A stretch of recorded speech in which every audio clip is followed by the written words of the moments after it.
Salut à toutes et tous, c'est Jaf. Aujourd'hui dans Bip Bip Blabla, je veux vous parler du sujet qui me paraît dans le son le plus important.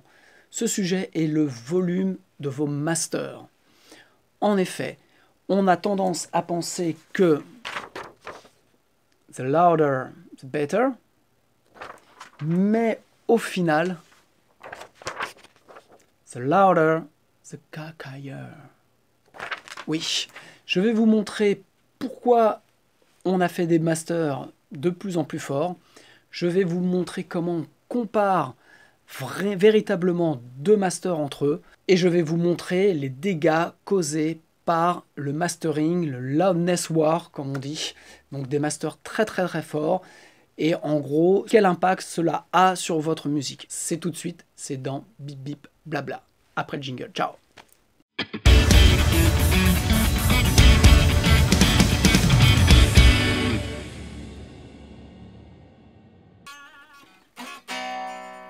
En fait, dans les années 70, il n'y avait, pour ainsi dire, pas de mastering.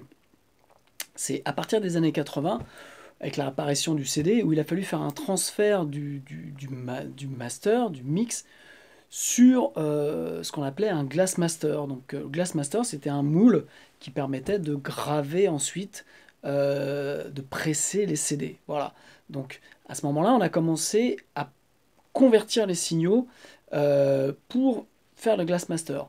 Puis on s'est rendu compte qu'on pouvait à ce moment-là, à cette étape-là, améliorer beaucoup de choses. On pouvait rééqualiser, on pouvait compresser, on pouvait mettre un limiteur, bref. C'est développé le mastering fin des années 80, début des années 90. Et puis surtout, on a commencé à pousser les niveaux. Dans les années 90, on a eu notamment aussi l'apparition de la musique électronique qui, je pense, a joué un rôle dans le rendu qu'on souhaitait avoir de la musique. Donc c'était quelque chose de très machine, avec des kicks très puissants. Et donc la musique commençait à être de plus en plus forte. Et le mastering donc a eu ces périodes, on va dire, de gloire dans les années 2000, avec des masterings qui ont commencé à être très très très forts. Donc ça a été, à mon avis, dû par l'évolution de la musique, mais aussi avec l'arrivée des MP3, où les gens commençaient à écouter la musique sur, alors, pas encore les téléphones, mais sur leur ordinateur, un petit peu partout. Et puis le studio a commencé dans les années 2000 à se numériser, c'est-à-dire qu'on a commencé à enregistrer sur des Pro Tools, sur des Cubase, on a commencé à faire de la musique, certains musiciens pouvaient commencer à faire de la musique chez eux, donc on a commencé à travailler beaucoup plus en numérique, c'est-à-dire que même si on travaillait en studio, au final on transférait sur DAT, et puis on allait masteriser. Donc en fait, les outils numériques, les plugins ont commencé à vraiment se développer, et à partir de là, on a pu arriver à cette norme du 0 dB full scale, donc Loudness Unit Full Scale, LUFS. On a commencé à se rapprocher puisque les limiteurs, les plugins et autres outils permettaient de pousser le niveau, je dirais, sur des choses que l'analogique ne pouvait pas faire. Et donc, on avait des choses de plus en plus fortes. Et en plus, les maisons de disques pensaient à ce moment-là que plus c'était fort, et plus, en fait, ça allait faire vendre de disques. Et on s'est retrouvé comme ça dans une espèce de concours de Stouquette, où en fait eh ben, tout ce qui sortait devait être plus fort que le copain et devait être plus fort que l'album précédent. On est arrivé au summum du summum avec l'album Death Magnetic de Metallica, qui est sorti en 2010 ou 2011, à vérifier. Et là, le volume était ultra fort, je crois qu'il tape à -3. Donc je vais vous expliquer ce que ça veut dire taper à -3. Mais en gros, voilà, c'est très fort. Et d'ailleurs, à ce moment-là, est apparu le débat sur un peu le trop-plein des auditeurs qui commençaient à en avoir assez d'avoir de la musique de plus en plus forte et au final qui apportait de plus en plus une fatigue d'écoute. Ensuite, ce qui pour le coup a fait vraiment du bien à la musique, je trouve, c'est l'arrivée de Deezer et Spotify, non pas pour ce qu'ils font, puisque moi je suis pas fan du tout, mais parce que en fait ils ont commencé à avoir des remarques de la part de leurs auditeurs qui disaient oui mais je comprends pas entre un titre des années 70 et par exemple un bon Pink Floyd et puis le dernier Metallica, en fait quand le dernier Metallica arrive, et ben en fait c'est beaucoup trop fort, ça me pète à la gueule. Et en fait ils se sont rendus compte que oui en effet les masters étaient complètement différents entre ceux qui étaient faits donc, dans les années 70 où les volumes étaient beaucoup plus bas, les années 80, les années 90, les années 2000, et en fait plus ça allait et plus on allait vers quelque chose de plus en plus fort. Et donc, la bonne décision qu'ils ont prise, ça devait être en 2014, je crois, ils ont décidé de mettre tous les titres de leur catalogue au même niveau, pour qu'en fait l'auditeur qui puisse passer d'un titre ou à un autre n'ait pas de quelque chose, enfin, ne soit pas surpris par le volume et puisse avoir un volume constant. Et donc, ce qu'ils ont fait, ils ont donc remis tout à moins 14 dB LUFS. Je crois que c'était moins 14. Non, c'était moins 12, pardon. Ils ont tout remis à moins 12 dB LUFS. Et en fait, à ce moment-là, est apparu le phénomène que je vais vous montrer, et donc qui va vous donner la preuve que plus le master est fort et moins bonne est la musique. Ok, alors pour comprendre les histoires de volume et l'importance du volume du master, je vais déjà faire référence à la courbe de Fletcher-Munson. Alors, c'est une étude qui a été réalisée donc par deux scientifiques, Fletcher et Munson, qui a donné naissance à cette courbe, donc que vous allez voir ici. Voilà. Donc en gros, c'est une courbe, ce qu'on appelle isosonique, qui est le lien des points de même sonie. Donc ce sont des valeurs numériques qui représentent le volume sonore tel que perçu par l'être humain. Donc ça a à voir avec la pression acoustique. Et donc ça mesure en gros la même sensation d'intensité sonore à l'oreille. Ils ont fait 13 références de volume par tranche de 10 dB, donc de 0 à 120 décibels.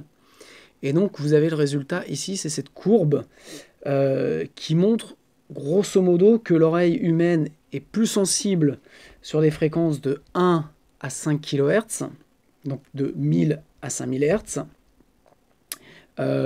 et qui est en fait ce qu'on appelle, pour ceux qui font du son, la voix téléphone. Voilà. Quand on fait une voix téléphone, on cut en dessous de 1 kg et on cut au-dessus de 5 kg. Donc en gros, ce que ça montre, c'est que on entend moins bien les basses fréquences et qu'à partir de 80 dB, c'est là où la courbe est le plus flat. Donc à 80 décibels, c'est là où on entend le plus l'ensemble des fréquences, donc que ce soit les fréquences basses et que ce soit les fréquences aiguës. Donc en gros, ce qui veut dire, je fais vraiment très très simple et très concis, c'est que plus c'est fort et plus c'est cohérent. Voilà. Plus en fait l'oreille humaine entend de la cohérence sur l'ensemble du spectre. Donc pour ça, je vais vous faire une petite démonstration avec trois tests qui sont des tests, ce qu'on appelle des tests de générateur. Donc je fais ça sur Cubase. Et donc je vais vous envoyer déjà un test à 1 kHz. Ok, donc ça c'était 1 kHz. Maintenant je vais vous envoyer un test à 2 kHz.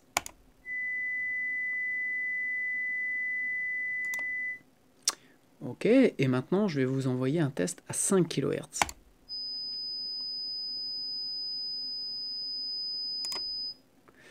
Ok, alors dans l'idée, c'est de savoir sur ces trois tests, celui que vous avez entendu le plus fort. Celui qui a été le mieux perçu par votre oreille. En général, le 2 est supérieur, vous entendez mieux le 2 au 1 kg et le 5 au 2 kg. Mais vraiment, je trouve, je vais vous remettre entre le 1 et le 2 kg.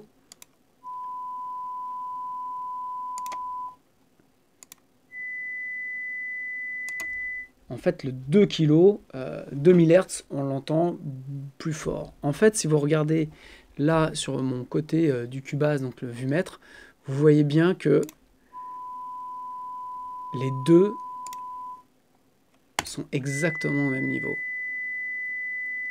Donc vous avez la même intensité en termes de volume, mais votre oreille ne le perçoit pas du tout de la même manière. Donc ça, c'est quelque chose de très important, et c'est ce que on voit, donc ce qui a été mesuré dans cette courbe que je vais vous retrouver de Fletcher-Manson, et donc qui montre qu'il y a une espèce de linéarisation, en tout cas en termes de ce que notre oreille entend, sur, à partir d'un certain degré de volume.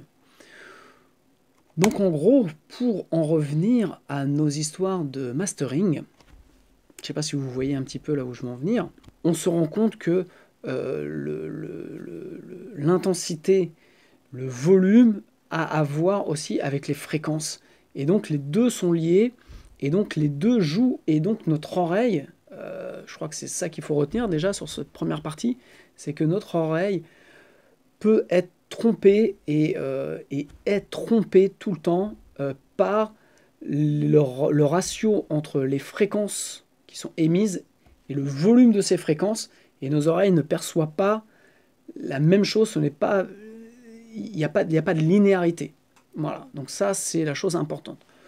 D'où la problématique des mastering forts, et pourquoi on est allé vers cette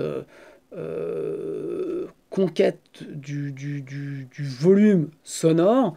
Ça fait un peu penser à un concours de Verge. Et je peux te dire qu'avec ça, ma bite, c'est du béton. Voilà. Et donc, dans les années 2000, on est vraiment tombé dans ce Dick Contest à celui qui avait le plus gros mastering, avait forcément un petit peu la plus grosse, et on n'est pas très loin du Marshall qui monte à 11. En fait, c'est vraiment la même chose, mais il faut absolument avoir un mastering très fort pour avoir l'impression d'exister et d'avoir une musique qui est... Enfin, vous m'avez compris.